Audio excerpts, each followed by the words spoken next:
Good afternoon. My name is Patricia Mendez.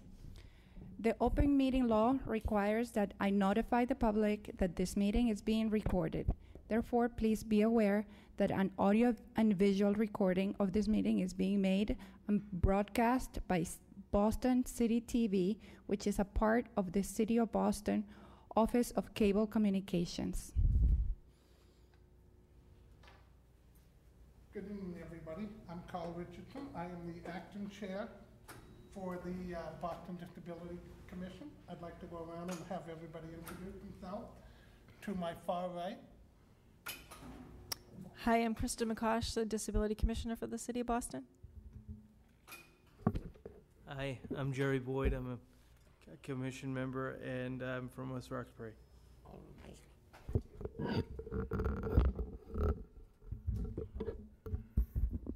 John Winsky from the Fenway area of Boston. To my left. Felicia Battles Birdsong, Dorchester. Ducia Lebovskaya from Mission Hill. Zaria Amir Hosseini, South Boston. And anybody on the phone? Kyle Robidoux, Commissioner, and live in Roxbury. Thank you. Next, I'd like to approve the August meeting minutes. Has everybody had a chance to look at them? And do we have any motion? I move to approve. I second. Second. All in favor? Aye. Aye. All opposed? Motion carried. August meeting minutes approved. Next we have two presentations. The first presentation will be on the MBTA Symphony stop, and we have Eric Leganoff from who is the project manager, and Chris Hart, who is the a technical advisor with the MBTA. Hi there. Eric Legaloff, project manager. Thank you to the commission for allowing us to come in and present our project, which is the accessibility station, the Symphony Station accessibility improvements. I have here, as mentioned, Chris Hart, who's a technical advisor for the T, as well as Judd Galloway, who's our project manager for our consultant, Thornton Tomasetti. So we had talked with the disability commission, or the office here a few weeks ago, and they had asked us to come in and give you guys a kind of a rundown of where we're at with the project. We wanted to show you our initial concepts and get your buy-in and feedback as to where we're at and where we're going with the project. So far, we've done an internal design charrette to get our concepts. We've gone through a stakeholder public meeting process. We've had 3 to 4 public meetings, and we're at a 20% design, which means we're pretty early in the stage here, and that's why it's important for us to present today and be able to get the feedback that we need to continue. Here's just a list of our stakeholders and just the entities that we've been talking to and getting our feedback from. Chris, did you want to say something? Read the list. All right. So we have the Berklee College of Music, Boston Symphony Orchestra, which we've been talking with almost on a daily basis based on the location and some of the items that I'll go into in a little bit. The Church Park Apartments, the Christian Science Plaza, the Fenway Alliance, the Huntington Theater, Horticultural Hall, New England Conservatory, Northeastern University, Symphony Plaza East and West, state and city elected officials, the City of Boston, MassDOT Highway Division, all the different utilities that may be impacted by this project, and any other identified stakeholders as we go through our outreach process. And I should say, any questions that you might have while I'm going through this, but I'm sure there'll be a question and answer period as well. So the scope of the project, we're going to install 4 new elevators from street level to the platform. As part of the project, code requires us to construct new emergency exit stairs, and there'll be 2 on each side of the station. We are going to construct new accessible restrooms.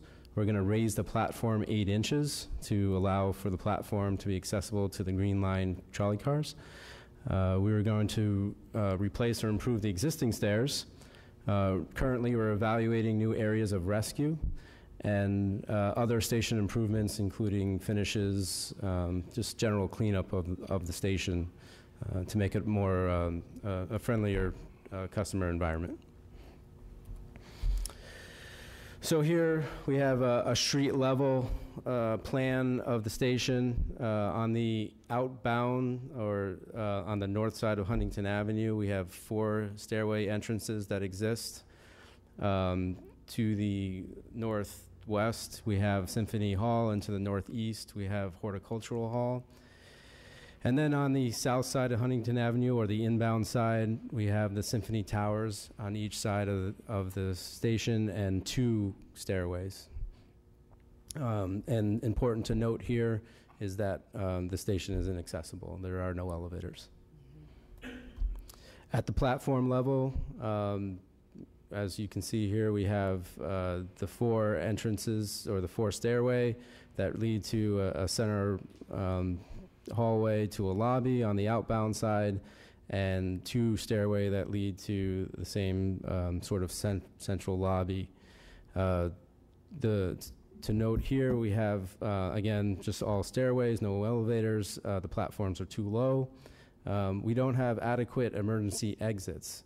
The stations are set up sort of as dead ends, and we need emergency egress at those ends. So we'll describe how we plan to solve that issue.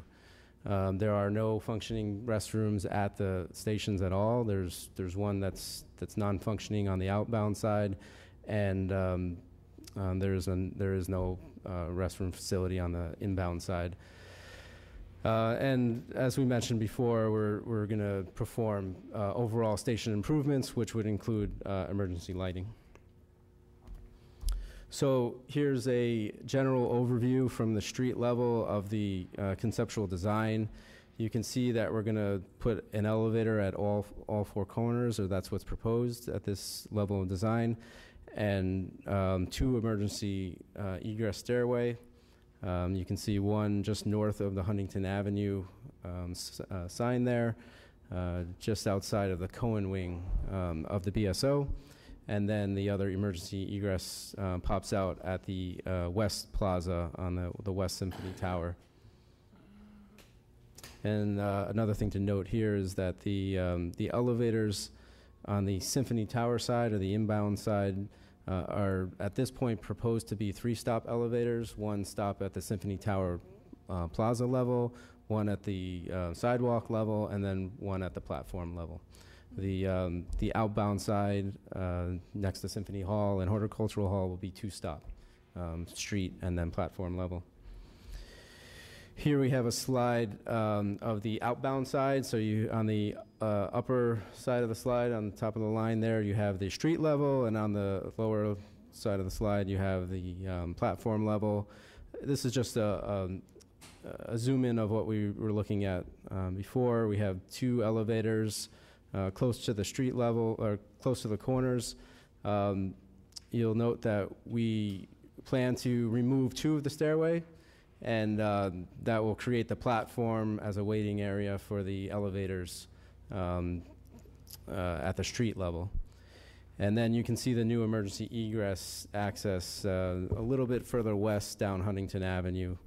At the platform level, you can start to make out what we're doing with the emergency egress. On the left side of the slide, you can see the pink area, and that's our emergency egress.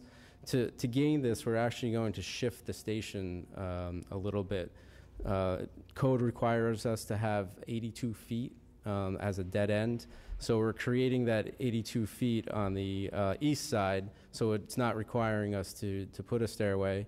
And then on the west side, we'll have one stairway, reducing the impact on the street level. Besides cost, it's probably more about just not having the space to have two stairways coming out. So this allows us to meet code and not impact the street as much.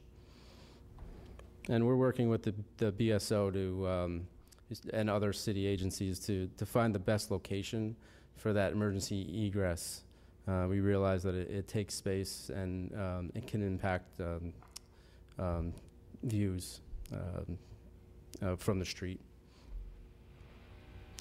So here we have the inbound side. We have on the upper side of this slide, we have Symphony Towers on the west and east side of Mass Ave. You can see that we have our elevators at the upper concourse and then the lower plaza or at the sidewalk level, and an emergency egress that's coming out on the west plaza. Again, we're going to be shifting the station at the platform level, so we have lesser of a dead end on the east side of that inbound platform, and then we'll have a set of stairs, not as far over to the left, but coming out so that it comes out into the plaza. So the project benefits, and I'll go ahead and read these. Accessible public transportation, accessible to Symphony Hall area. We realize this is an important area for, any area is important for accessibility, but specifically with the neighbors that we have here with BSO and Horticultural Hall and the Symphony Towers, this is probably a project that's long in coming, and it needs to get done. We'll have 2 elevators to each platform, 4 total, 1 at each corner. We'll have new code-required emergency exit stairs, convenient access to the senior community complex. We'll have new restrooms. We're, at this point, planning to just have them used for staff based on some concerns about safety from the public.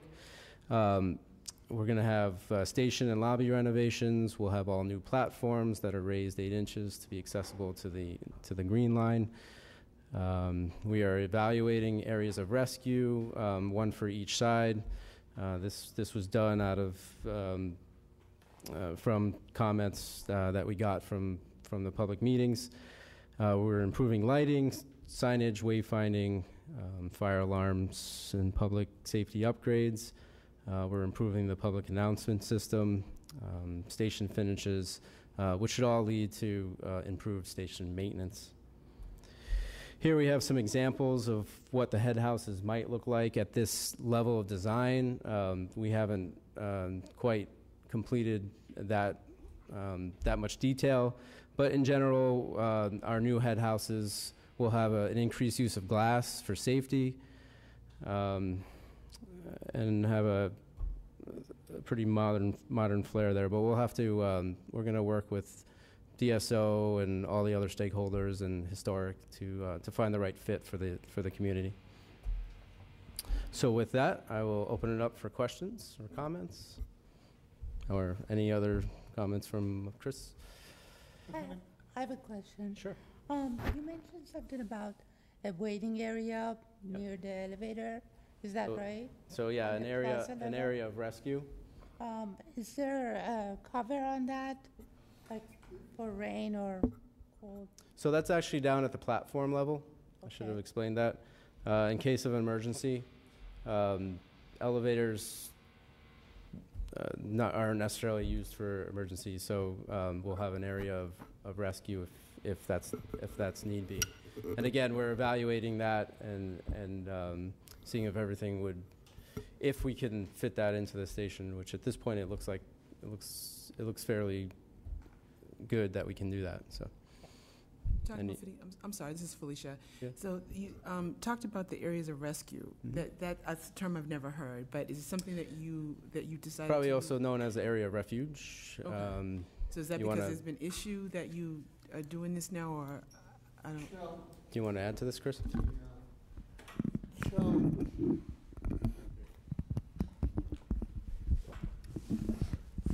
from a code perspective, the 2004 ADA, which became eventually adopted in 2010 by DOJ, references NFP 72 and NFPA 130, and that's related to accessible emergency egress.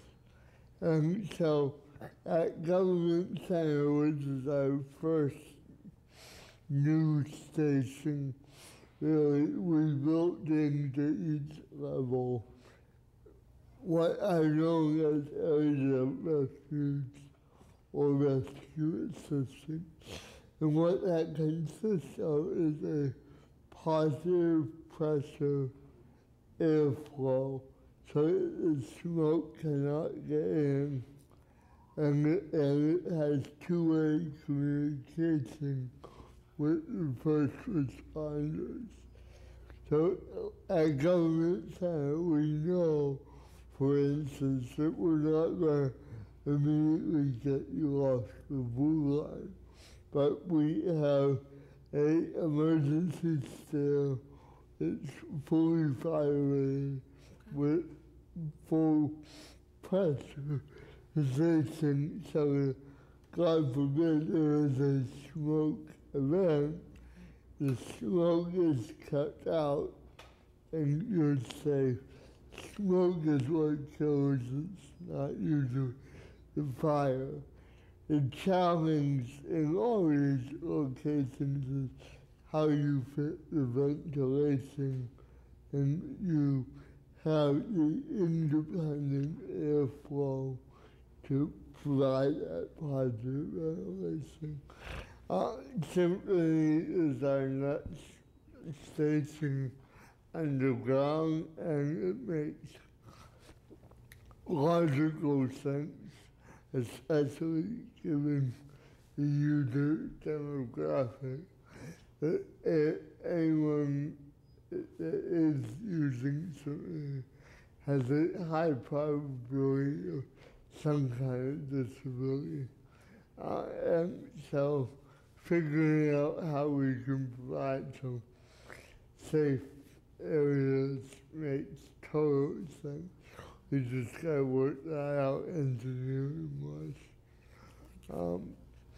And again, this is an opportunity where both the T and the C can be partners and lead, because ultimately none of this comes free, and all it requires cooperation amongst stakeholders.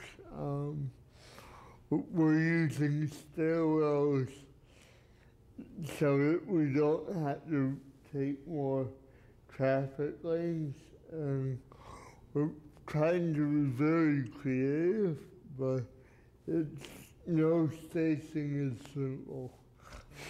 Well, thank you for the explanation. Thank you. John? Two questions. Right now, what is the construction timeline? And second of all, are you having to lower the station? Because I know that one of the things they dealt with when they repaved Mass Ave was how close to the ceiling of the station the ground is. I mean, it's not a very deep station. So, let me say on timeline, timing is connected to design. And so we're going to begin moving this rapidly through design, and we have funding to get that road design. But obviously, there's some negotiation that needs to occur with the BSO as well as simply towers. And we need to work out proper details with the Landmarks Commission as well. So I think you know, in an ideal world, John, we would have done it in 1987 when you were protesting with Governor Dukakis when they brought Type 7 trolleys. The reality is, I think we're probably close to 2020 by the time. And what you say, yeah. As far as the street issue, we're not adjusting the tunnel elevation, and that you don't want to because of the underlying water table. So, in fact, at other stations, this is the E line, but when you look at Arlington and Cotway, we had to be very creative with the elevator engineering so as to not crack the underlying water barriers. We do not want to incur a Back Bay Fen water into the station. For all intents and purposes, this is two separate stations because it's like Cotway, you have to get out and cross the street to get to the other side. I had a few questions. That's okay. You had a two-parter though, right? No, that was it. Okay, go ahead. It's Kristen. So, do the elevators shut down in an emergency automatically? Generally speaking, the elevators are available to Boston Fire, and one of our challenges is figuring out where the emergency power comes from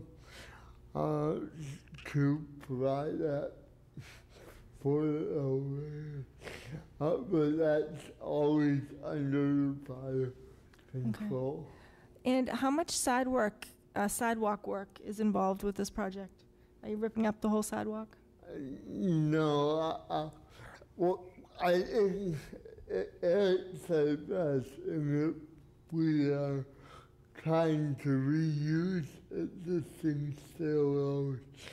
In the case of the emergency egress stairs, depending on negotiations with the landholders, the egress stairs could move off of the public sidewalk.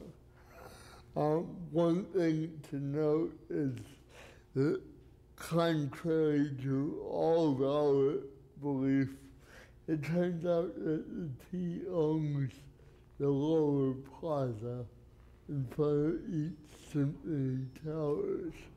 We were not aware of that until we did a title search and discovered that. So at least on that end, we're going to end up repaving and rebuilding the ramps up to Huntington, Mass.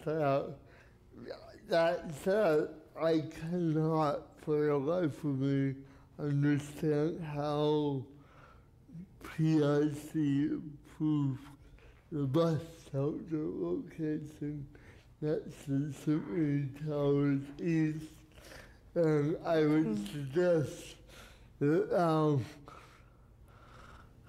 that is one item that while we don't own it shelter, we're certainly welcome discussion with the city. Yeah, I think we can look at that. Definitely look at that. I know the shelter, yep. It's given that I and John and so many others were involved in trying to fix the mess that was Huntington Ave I'd like to finally complete this before I die. And just one final question. How many stations are left now on the T that are not ADA compliant? Well, Kristen, I will answer it this way. We have roughly 26 commuter stations, of which none are in Boston. And then we have 27 green line stations, most of which are in Boston. Is this the green line also? What? Okay. So, the city has the opportunity to be a real partner in the green line consolidation and service stop work for the B line and for the E line. But that requires actually thinking from building phase to building phase. Yeah, I know we've been involved in a lot of those discussions. So we're hoping that the city is willing to think a little broadly about what happens from Packard's Corner west on the B line, as well as how we approach Huntington Ave. It's actually Mission Park and Parker Hill. Getting those solved on the E line is going to really require a collaborative effort. Traditionally, the city has moved forward on street plans, and then MassDOT has had to react. And I think we're hoping, now that we've got conceptual plans for all the remaining inaccessible stations, we're hoping to have a more collaborative relationship with the city. And certainly that's what the Secretary has said numerous times. So I think that's going to be communicated to the mayor's office as well. Thank you. Does anyone else have any further questions for either Eric or Chris? There are some audience members, Carl, who have hands up. Oh, Kyle, sorry. I'm all set. Okay. No, thank you. Audience, Go ahead. Can you go up to the mic, audience members with questions? Are you referring to me? Yes. Oh, I'm sorry. Dave. I'm never sure who's talking to me and who's talking to somebody else. If you could go up to the microphone and state your name and your question. Can somebody show me where the mic is, please?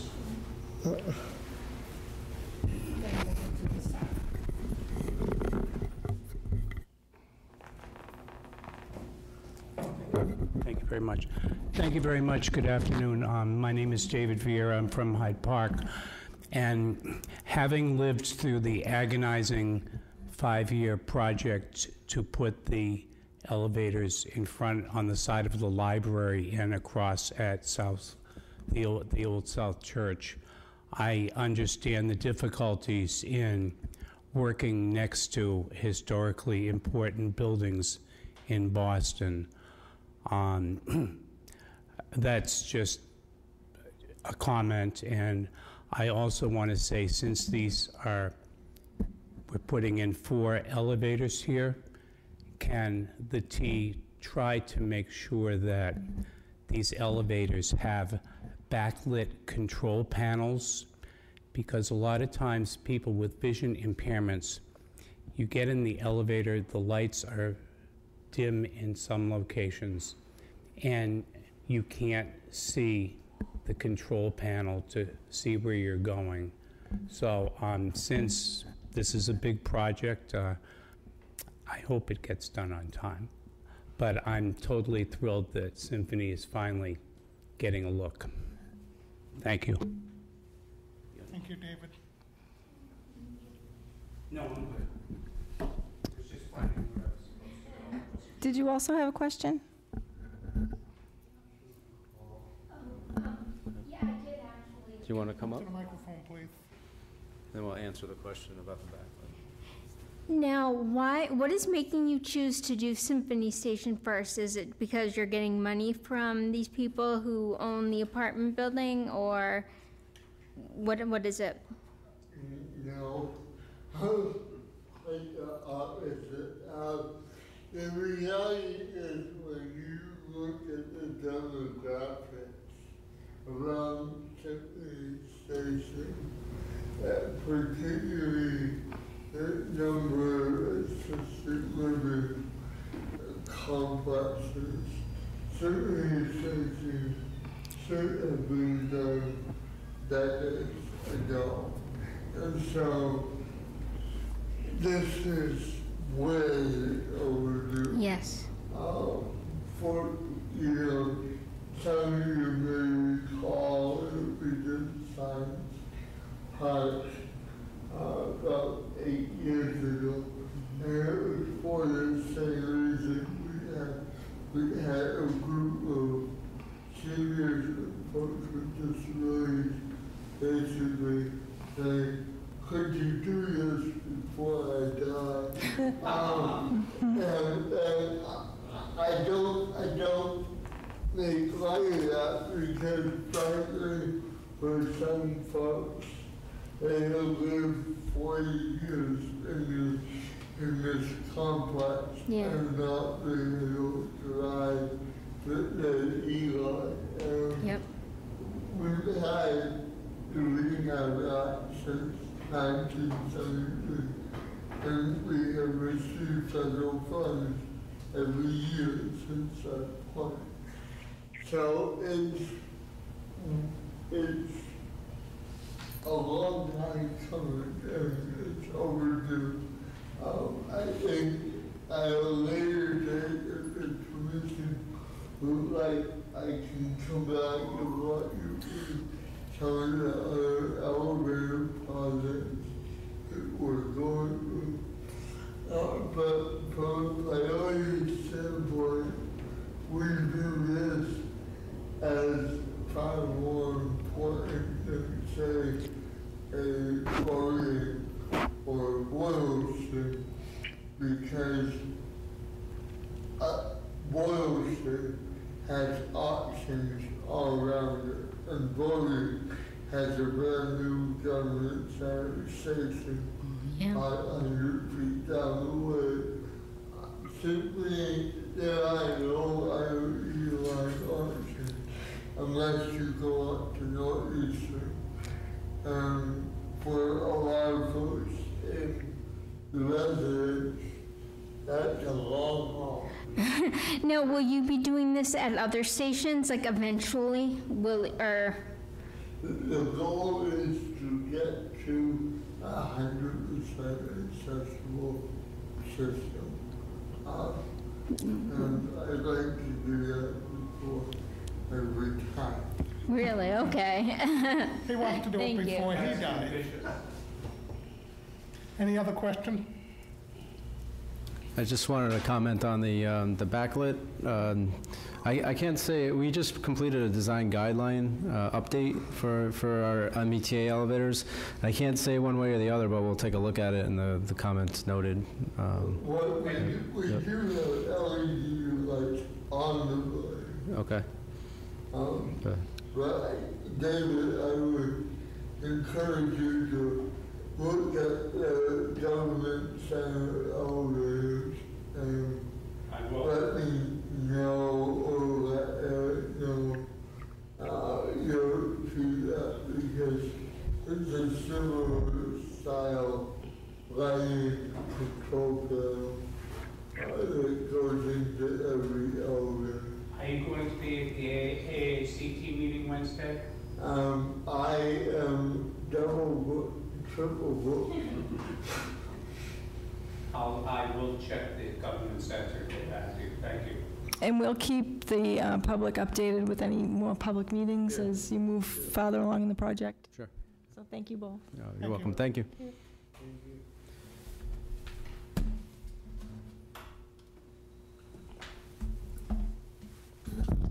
Next, we have Easter Seals of Massachusetts, and Desi Forte will be making a presentation.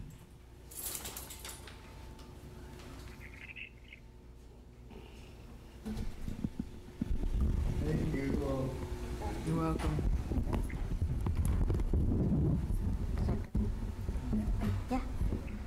Hi, my name is Desi Forte, and I'm the Youth Services Manager at Easter Seals. I was invited by Winston to come and speak to you all about some of our youth opportunities at Easter Seals. So as Youth Services Manager, some of the programs that I oversee, the biggest one is our Youth Leadership Network, which is funded by Mass Rehab and is an opportunity for youth 14 to 26 to come and practice advocacy and leadership skills, as well as an opportunity to socialize with one another. And this is it's statewide, but we have a group that meets here in Boston. And given the number of Boston public schools, I don't know the statistics of how many students identify as having a disability, but it's definitely a population that I know we don't see enough of within our network, and this is really an opportunity for youth to learn about advocacy and leadership. And I think that's something it's very important for youth to, especially all youth, but especially youth with disabilities, to really grasp and get an opportunity to learn. And so that's why I wanted to really come and share this with you all. I know some of you probably already know about this opportunity, but to share it more. And then some other programs we have. We also have a one-on-one mentorship program for young women with disabilities, and it's a chance for these women to be mentored by older women with disabilities. Again, statewide, but with myself being Boston-based, I really have a place in my heart for Boston-based ladies, and so I'm always looking for a chance to, again, reach out to those Boston public schools or area schools to really share this opportunity with the young women, as well as mentors within the community. And something we're hoping to bring to Boston that we've started out in Worcester is a accessible martial arts program, which is a chance for youth with disabilities to learn some self-defense and some skills. And so I think that's something that's definitely needed within the city. And so right now we're exploring options for space to have this program. It's been very successful out in Worcester. So we're excited to bring it out here. So I just wanted to share those opportunities with you all, and thank you for the chance to share that. And if anyone has any questions, I'd be happy to take them. I do. I do. Thank you for coming. I have two questions. One, you mentioned the age. It was 14 to, what was it? 26. 26. And you said you meet in Boston. Where in Boston? At 89 South Street in the Nonprofit Center. Okay. And just I want to mention, so perhaps for the space that you're looking for the martial arts, I don't know if there's a time attached to it, but I know I've worked with other programs and have done things in partnership with the Boston Youth and Family Center, so they have a lot of community centers around Boston. And some of the schools have them, and then there's some standalones, but that might be an option for you to have the martial arts there. I think that's a great idea. Definitely. I'm interested in exploring all options. I mean, I'm still learning, so any feedback you have, I definitely appreciate it. It's Jerry. Desi, thanks for being here today. How often does do the youth groups meet, and how often does the Boston group meet, and how would a potential member get involved? Mm-hmm. So the group meets once a month, one Saturday a month, from 12 to 2. It's typically the first Saturday of the month, but sometimes that varies based on the schedule. And anybody who's interested could email us at youth@eastersealsma.org. And we're also on Facebook at facebook.com/eastersealsyouth. Great. And this is for folks to volunteer for mentors as well? So the mentorship program, that they can contact us that same exact way. And so we have, the mentorship is sort of based on many factors. So for mentor-mentee matches, it's based on a variety of things such as location, like I said, it is statewide, as well as disability type, career interest, and things like that. But we also have community groups, which a lot of them are Boston-based, again at the nonprofit center. And this is typically on a Saturday, and that varies. It's not as consistent. It's more on a quarterly basis throughout the year. And those events, again, are posted on Facebook. And if people wanted to email us, we could make sure they were on our list to get more information about those groups. Okay, thank you. Here's Ducia. You probably already clarified the question with Felicity and the others, but I just want to ask again. Are you looking for resources, or are you reaching out to schools? I'm not quite sure. Looking for ways to reach out to schools, I guess. So, yeah, so resources to reach out to schools, and any feedback, or even if there's other places to reach out to besides just Boston Public Schools. Yes. Hi, it's Kristen. Do you have a formal relationship with the Boston Public Schools? The youth department does not. I don't know if based on through rehabs and things like that if we do, but that's sort of a separate, because those services are more contract based, so there's not always a lot of overlap between the two. So in the youth department, our programs, we do not have a lot of sort of connections with them. Because I can definitely help you with that. And to answer your question about youth in the Boston Public Schools with disabilities, I believe it's just over 11,000 students have an IEP out of the school population. And I think it would also be good to get in touch with the SPEDPAC, Special Education Parent Advisory Council. We work with a lot of members of that, and they'd be a really good group to reach out to. Yeah, so we have connected with them a little bit and have gone to their resource fairs and stuff like that. Great. So if 11,000 have IEPs, there'll probably be even more that don't necessarily have an IP but get services under 504. Sure, yep. So we're talking tens and tens of thousands. MRC would know as well. Do you work with private institutions around here that serve people with disabilities? I don't have any connections with them, but yes, all youth are welcome.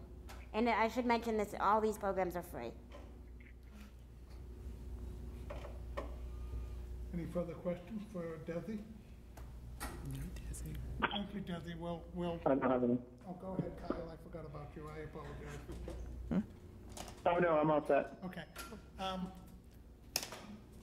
Maybe we can ask the disability office to explore how to set up a formal relationship with the school system. Okay. Thank you very much. Thank you. Thank you.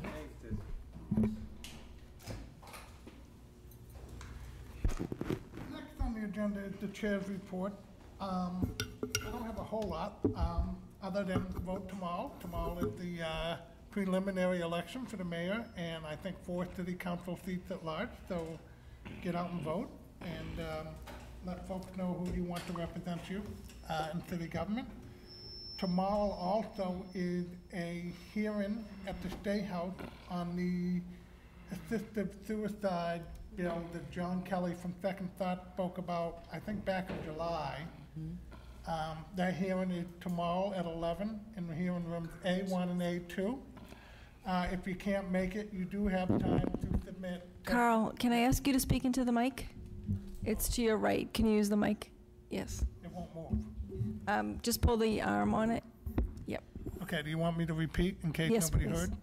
Okay, so one was the city election tomorrow for mayor and the 4 city councilors at large, so please get out and vote and make your voice heard. Also, tomorrow there is a hearing at the Massachusetts State House on the assisted suicide bill that John Kelly back at the July meeting, spoke about where a bill is being heard, whether we should legalize the right to make a choice or not on whether to commit suicide. That we're going to have large members of the disability community on both sides attending the hearing tomorrow, and it is an A1 and A2 from 11 till the hearing ends, if you can come. If not, you still have time to submit your testimony in writing, as they will not be deciding on the bill tomorrow. They're just taking testimony. The other thing is, I wanted to talk to this group about at large, is that the bylaws were submitted with our packet today for us to look at to start thinking about elections. So right now, we only have 8 members. Is that correct, Commissioner McCosh? Correct. I know that the city played a large role in getting the law changed so that we could expand to 13. Are there any plans to do that before we, or do you want us to have an election anyway? Yes, we do have several people who've applied. We're just reviewing resumes and letters of interest at the moment. But I would say that we can still move ahead with elections if So we should have an election. if people want to think about it and think if they're interested in. Should we make an election deadline tonight? So That's up to you. It's up to the board. I don't know, how do folks, do you guys have attended, the new members have attended 3 or 4 meetings now. Are they comfortable enough with us proceeding with elections, say, in November? I am. I am, yes. That's fine with me. Okay, I'm comfortable with that as well. okay. So, can I ask for a subcommittee to be made up to come up with nomination for the October meeting? Is there anybody that would like to make recommendations, or do you want to just have everybody nominate themselves from the floor? I think our bylaws said it. I didn't get a chance to read them all. Do they say we have to form a nomination committee? I'm not sure. I can look at that and send an email out. Does it make sense to read? I also didn't have a chance to read the entire packet, but maybe read everything and get some direction from Kristen and Jessica, and then figure out how to proceed. Okay, so why don't we put on the agenda for October? Nominations? Finalize nominations. Okay. We can always do it and see who's interested in the offices. Going to do it via email before the October? Yeah, we can communicate with you beforehand with email just to give you some direction. Great, that would be helpful. That works. Sounds great. That's all I really have. So next is Commissioner McCosh's update. Thank you, Carl, and thank you, board members. A few updates I have, just to review some past events. We had the Abilities Expo in September, and we had a great turnout. We had a lot of people sign up for our mailing list and gave out a lot of information on some events that we have coming up. The events that we do have coming up are, we're doing Disability Mentoring Day on Thursday, October 26th with the Mass Rehab Commission. And on that day, we bring in 10 Boston residents with disabilities, adults, who are job-ready and seeking employment. So we bring them in for a morning of mentoring and job shadowing, and an afternoon with training by Human Resources on how to apply for a job with the city, and then kind of a round table with local employers who have open jobs. So it's been very successful in the past. Many of the people who have come have obtained employment. So we're looking forward to that. Also in October, Tuesday, October 24th, is our civic engagement event. It's called Getting Involved in Local Government. On that day, we're going to have the 5th floor of City Hall open up to the public. On the 5th floor is the mayor's office, the city council offices, the city council hearing chamber, and we're going to have a speaking program with hopefully Mayor Walsh and some other elected officials and city administrators to talk to members of the public about getting involved in government, testifying at hearings, working with city council on issues of importance to them. We're going to have a voting booth so people can try out the AutoMark machine. We have tables where people can register to vote and learn about other services in the city. So we would love to get some youth involved, so I'll talk to Desi about that. Voting age in Massachusetts is 18, so we know some of the older youth, maybe they aren't signed up to vote yet, but we'll get them registered.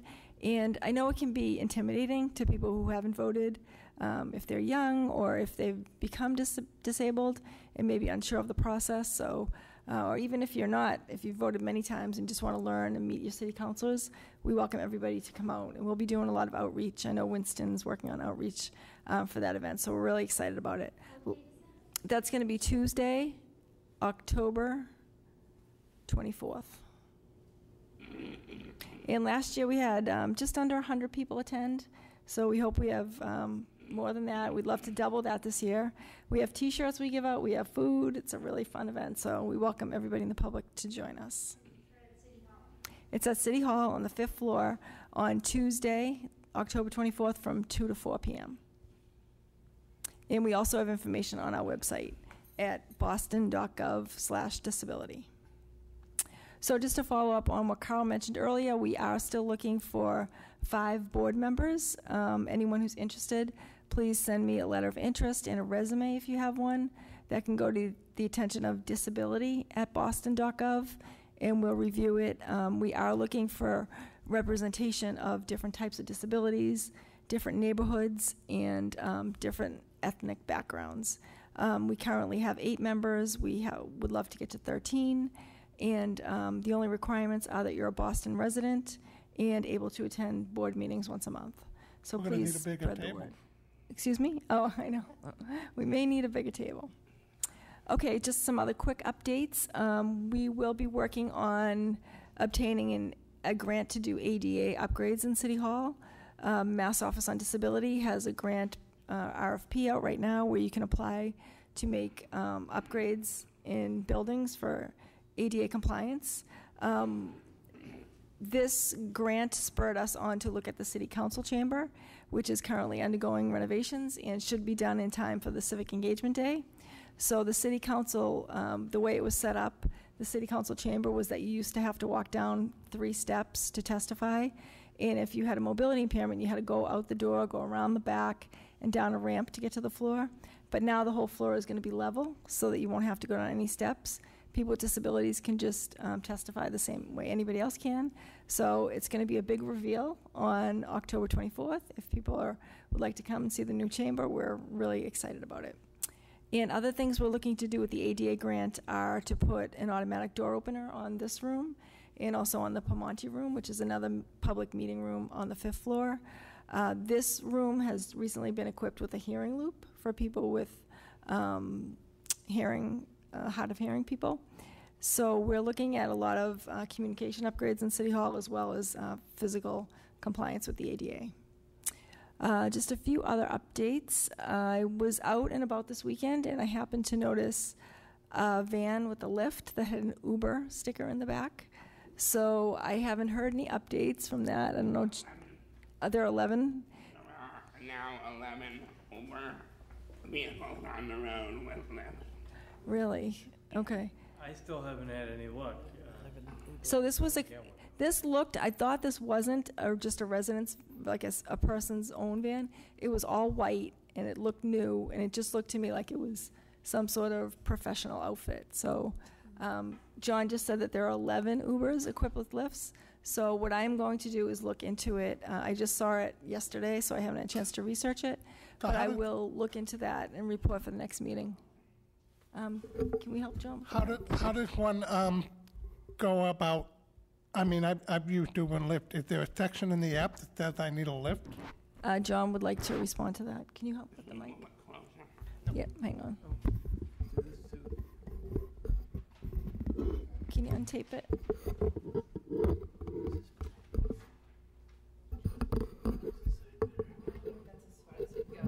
Okay, I'll try to speak loud.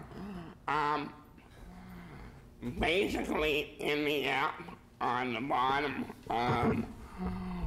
where you scroll across the type of programs, you can now literally go to Uber Wave as one of the options on your menu. and it reminds you that it's a vehicle for people who use wheelchairs or have mobility impairments, and you signal yes, you want that, and it lets you know if there's any vehicles available at that moment. Two things. One is, even if they say a vehicle is not available at the moment, we're encouraging people to put in a request. Number one, because a vehicle may open up in a few minutes after that, and they can let you know that one's available.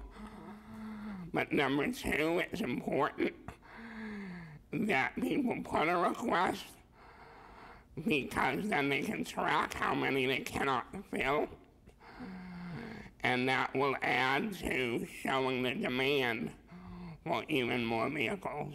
When did the 11 vehicles go on the road, do you know? It's been fairly recent that they've opened it up. They were mostly for the ride, and now it's opened up to everyone. Are they leased by, people lease them? Are they owned by Uber? They are leased to private individuals who are Uber drivers with a track record of being good drivers and expressing an interest, and they're giving financial inducements by Uber for each trip that they do that someone with a disability, and also an inducement to meet certain hours. Pardon the interruption. Your conference contains less than 3 participants at this time. If you would like to continue, press star 1 now, or the conference will be terminated. Hang on, Kyle. You will be terminated. Star 1. Star 1. Kyle, hopefully that means the line will be terminated and not you. Kyle, are you still there? Yes, I'm on the phone. Great. Okay, so, yeah, so that's what I know, basically, is that they are offering financial incentives. That's really exciting, and I would just reiterate what John said. If you can spread the word that these vehicles are out and about and people can request them, I think it's a great idea, because like you said, even if they can't fulfill your request, at least it's on record that people are trying to get them and that there is demand. Because one thing I always hear is it's kind of like a circle. The cabs will say, well, nobody ever calls for a wheelchair cab, and then people in wheelchairs will say, well, we can never get a cab. So it's one of those things that the more requests we can get out there to let them know the need, the better. Is there a contact person at Uber that we can? I believe you just would go through the app to request it. Was there a contact about something else? No, actually, what I was talking about, maybe making some sort of a connection with hospitals, especially, because at least 5 staff people asked me this week, oh, are the Ubers available? I was like, I have no idea. Maybe one thing that I can look into is having someone from Uber come to a board meeting. That would be great. Next month. That would be great. I'll look into that. I just had a comment as well. It's Jerry. At least in my personal experience, when I use the Uber Wave, it doesn't even let me put in a request. If there's no, it just says there's no vehicles available. Check back later. So that's just been my experience. So. Well, maybe we can get the true story from Uber if we can see if they can come out next month. That would be very. Because there is a lot of misinformation out there. I know that. I also have some concerns from a blindness perspective, because I just read a report that Lyft is about to, in the upcoming month, have 100 self-driving cars in the city of Boston that they will be testing. I actually did read that also, or I did hear about that. So, you know, I'm wondering how a blind person would know where the car is, that sort of thing. Okay, I'll see what I can find out from the city, and I can let everybody know. That would be helpful. And speaking of Lyft-equipped vehicles, I will be speaking at the ACT meeting, the Access Advisory Committee to the MBTA, on Wednesday at their board meeting to talk about the latest numbers of WAVEs, wheelchair accessible vehicle taxis, that the city of Boston licenses. There are 100 WAVE cabs in the city, equipped with wheelchair ramp, but as you may know, for the last few years, we've been working to get them compliant, ADA compliant, and I think we're about halfway there right now. Roughly 50 cabs are compliant. And I know, as John mentioned earlier, about the ride, they are actually beginning a program where people can use a cab, how they were using Uber, instead of a ride vehicle. They're going to be getting cabs instead of using the ride vehicle in the next month or two. So it's really important to get the WAVEs up and running so people can request a WAVE vehicle instead of the ride van. My concern about that program that's up and running, for instance, I can use the ride as often as I want, but right now they've limited me to only 2. They're basing the number of times that you can take the Uber paratransit or the Lyft paratransit on historically how often you have taken the ride. So they are limiting your access to Uber and Lyft. Yeah, that came up when the T came to a meeting here a few months ago, and we made the point that it's not necessarily equitable because there may have been barriers to taking the van, and that's why maybe people didn't use it as frequently. But one issue that came up, I know, was guide dogs. They don't really do well in the vans, but they may do better in cabs. So I think that's something that maybe we can work on individually with the T on an individual basis, but I can definitely loop back with them and see if they've given that any more thought. So I will have more updates next month. And then just one other update. I was also in Copley Square this weekend, and I noticed that the temporary ramp is back up at the library to the front entrance. So I inquired about it today, and it's been installed for the election tomorrow, and I don't believe it will be remaining, but I am going to look into finding a way to see if we can get that to stay. That's what I'm going to talk about a little bit later. And that's all I have. If anybody has any questions for me, I'm happy to answer them. I want to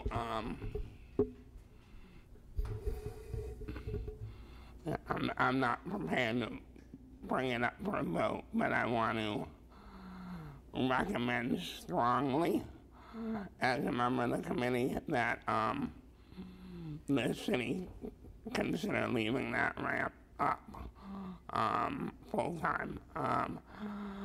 I think the fact that it was there for such a long time certainly demonstrated the capacity for it to be there. And it is a rather lengthy haul around that building from one end to the other. And the sidewalks, as you know, are not the greatest. So I think it would be advantageous for the city to go on its hands and knees to the Historical Commission and other groups. Yep. To ask that. That's my plan. So I'll follow up. Thank you. Commissioner, I just had a question. It's Jerry. In regards to the mentoring day for adults with disabilities at City Hall. Yes. How are you getting the participants, or how would someone who is interested get involved?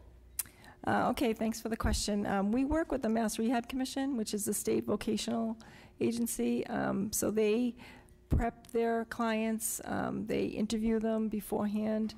So we've traditionally worked with Mass Rehab to get mentees, and also the Boston Public Schools. We've had some older youth in the 18 to 22 age range who came in for the day. We're also welcome to suggestions. It's sort of mapped out for this year, but moving forward, we're open to looking into it. I was thinking the Mass Commission for the Blind possibly might be. Yep, that's a good idea. Another agency for the future. Yep, they're also a voc rehab agency for the state. Yep. Right. Thank you. Thank you. Any other questions for Commissioner McCosh? Okay, next is the architectural. We did have a question. We have one. Oh, I'm sorry, go ahead. Can you go up to the mic? Oh, well, okay. Is the best way to contact you disability@boston.gov? Yep. Yes. Next, we have the architectural access update, Patricia Mendez. Thank you, Carl. Good evening again. My name is Patricia Mendez. I'm the Architectural Access Specialist. I have a brief update on architectural access. As you may know, I serve at the Architectural Access Board, and one of the recent cases I want to share with you is about playgrounds and accessible path to the play structures. Lately, we had a school group that came, and they were confused, and they had questions about the code on what is required for accessible paths. They have paths that are made out of wood chips, so that is not compliant, and they weren't clear. So the Architectural Access Board explained that they need a path that is stable, non-slip, and it needs to be permanent. And that was clarified, and it was brought by the board by a complaint from the building inspector. So I just wanted to bring that to the awareness of the group, because it seems to be some confusion or misunderstanding. And there's also some installers that they call themselves certified installers, so that gives the impression that is something official and legal and compliant, when certified installers for playground structures don't really have that certification from the ADA or from the MAAB. So I wanted to share that. Are you asking the commission to do something regarding that? No, I just wanted to report an interesting case where it was informative for the group and was informative for me. So no wood chips, basically? Wood chips are not compliant for Wood chips playgrounds? are not compliant for the accessible path. The accessible path that is compliant is basically two materials, concrete or poured rubber. The other case that I wanted to share is, this is related to the PIC. It's a project at 150 Seaport Boulevard. There's a residential tower, and it's right on the Harbor Walk. So they're proposing sidewalk, and in the back of the building is part of the Harbor Walk. And the proponent was planning to put some granite accents, and we are opposing to that because we want to keep the accessible path of the same color tone, the same texture, not only smooth for wheelchair users and pedestrians, but also smooth and clear of the same tone for persons with visual disabilities and low vision population. Any questions? Anything else? I'm all set. I'm all done. Does anybody have any questions for Patricia? Commissioner, will we be getting reports on Boston activity? On what?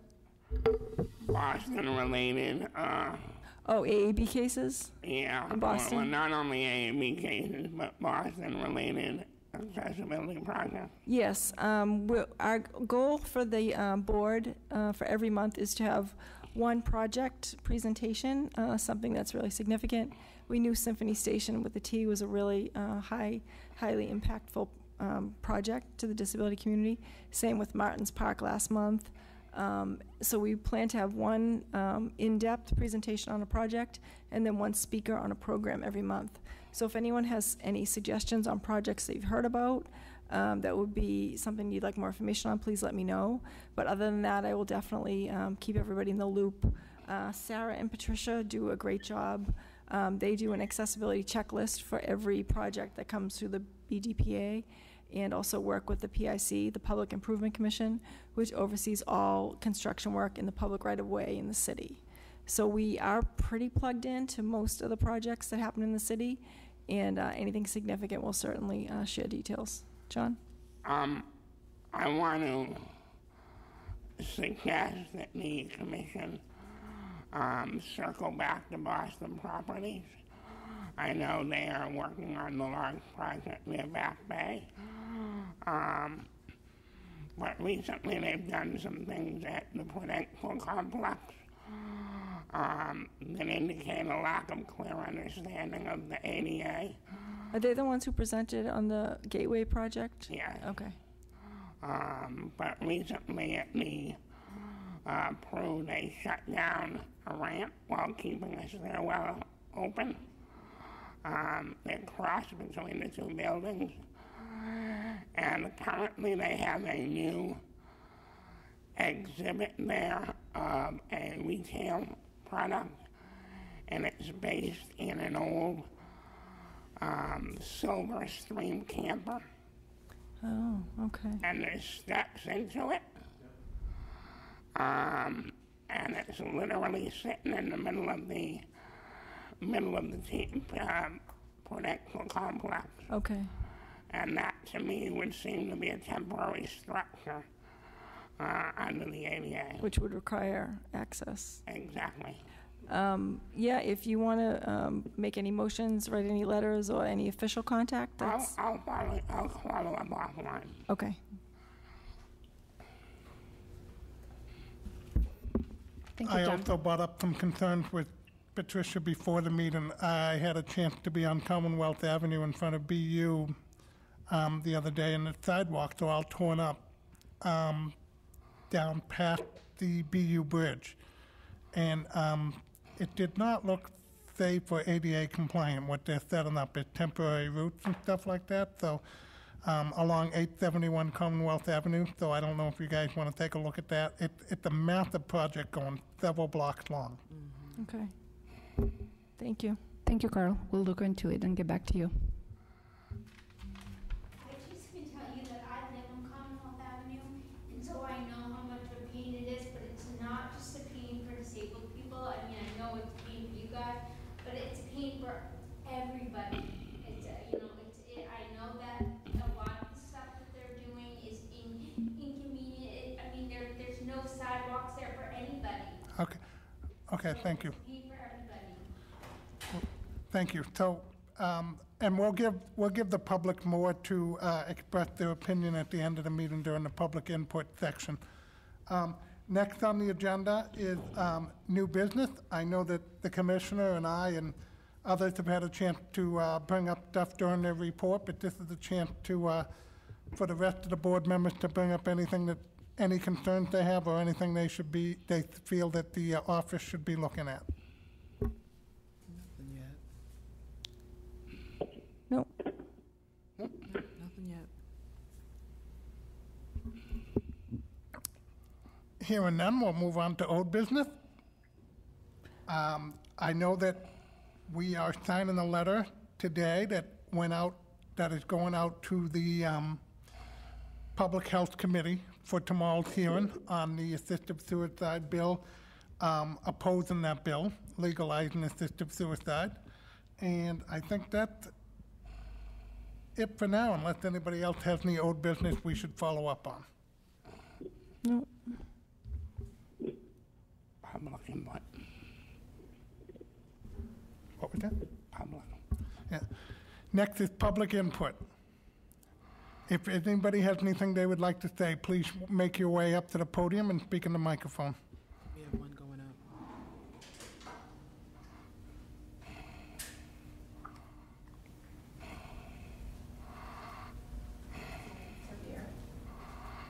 Thanks very much. Now that I know where I'm supposed to go, I'm good. Yeah. State your name. Good evening, everybody. My name is David Vieira. I'm from Hyde Park, and I'm sure that some of you have heard me talk about access to the Boston Public Library in Copley Square. So briefly, a few years ago, I was working with some folks that were in chairs that I went to the Boston Public Library's trustees board, and I said we should have access to the McKim building, which is the old building facing Trinity Church. And they said that the Landmarks Commission won't let us put a ramp up on the McKim building.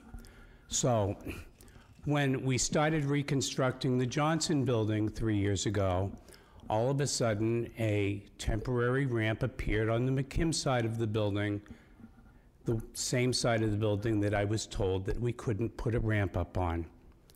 So now the construction is complete on the Johnson Building, and the ramp is gone again, except in the case where we were just told that they've temporarily put it up again for the election. And I went to a Board of Trustees meeting at the library, and I was told, no, there's no plans to put a permanent ramp up because we are up to code with the access in the new building. So that means that people with disabilities approaching the library from the Copley Square side have to travel around the corner and down an entire city block to get into the library, and then traverse the same entire city block to get back to the interior of the old building. There's no rational reason why we can't get some smart architect to build a ramp on the McKim building that makes it accessible and that the Landmarks Commission would approve.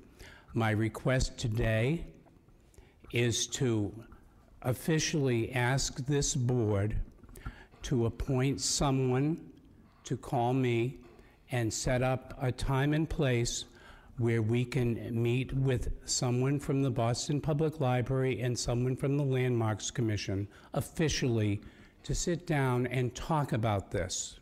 The Boston Public Library is the most heavily used public building in this city. It's visited by busloads of tourists, as well as the rest of us who live and work in the city. There is absolutely no reason why this problem can't be solved, and I'll be glad to give whoever needs it my phone number and email address. I want to get this on the agenda, I want to get it worked on, and I want to get it done in my lifetime. Thank you. Mr. Chair and Dave, can you stay at the mic for a moment? Dave, can you stay at the mic for a minute? Oh, I'm sorry. Guess I didn't get that cue. Yes. John Winsky. I'm interested in this issue. What I'd like to propose, with your okay, is that we give the commissioner a month to work on this internally, and we'll bring it up at the next board meeting in October. And if the commissioner's gotten nowhere, then I'm willing to bring it up at the next meeting as a motion. Okay? That works for me, as long as I can see some progress. I've been spinning my wheels talking to different people for a long time now, and I think the only way to get this done is to actually put it into some kind of official hopper, and I can get us in touch with the proper people at the Boston Public Library to get together, and at least I just want to talking about it rather than let it hang for years and years more. David, can we get your contact information before you leave? Yes, thank you. Thank Just you. have somebody come over, Yep. and I will transfer that over to them. Great, Okay, thank so you. David, we will have the commissioner give us an update next month, and if the board feels there needs to be more action, we will address it at that time in the October meeting, okay? Thank you very much. Thank you, I sir. appreciate it. Thank you. Are there any other members of the public that would like to put forth any input? I did want to mention that I skipped over an agenda item that I wanted to have my outreach and engagement specialist give a quick update on what he's working on. Just a brief update, Winston Pierre. Good afternoon, everyone. Last week, I went to a meeting and I introduced myself as Winston Pierre. And as I introducing myself, someone say, "Ha, you are the survey guy." So the survey is the accessibility survey. That's what the person was referring to. Has anyone taken the survey? Is everybody here have taken the survey? Or It's a heard of survey the that survey? we have out, the Accessibility Priority Survey. I haven't yet, but I plan to. It's perfect. Anyone else? I also haven't yet, but I saw it and I plan to address it in the same discussion I just had. Perfect. That's great. Anyone else? Awesome. Good to hear. We are at currently about 250, and we want to make sure in the next 2 months we have 500 fill out. We've been reaching out, meeting new people, and other initiative that we have developed was we started reaching out to civic neighborhoods and civic associations and have a conversation with them. Like every week, we'll be going to different neighborhood who has civic meeting and have conversation about how we can increase accessibility. Our goal is to reach, connect, and engage everyone. We also studied an ethnic outreach. We're reaching out to different communities like Latino community, Asian community, Somalian community. So what we want to do is, if you live in the city of Boston, you have disability, regardless of your language, regardless of your ethnic background, our service is available for you. If you know like any organizations, any partners that's organizing anything, please feel free to reach out to us. We are happy and ready to work with you. Thank you. Thank you. Sorry, I don't know if anybody else had public input. I just didn't want to forget Winston.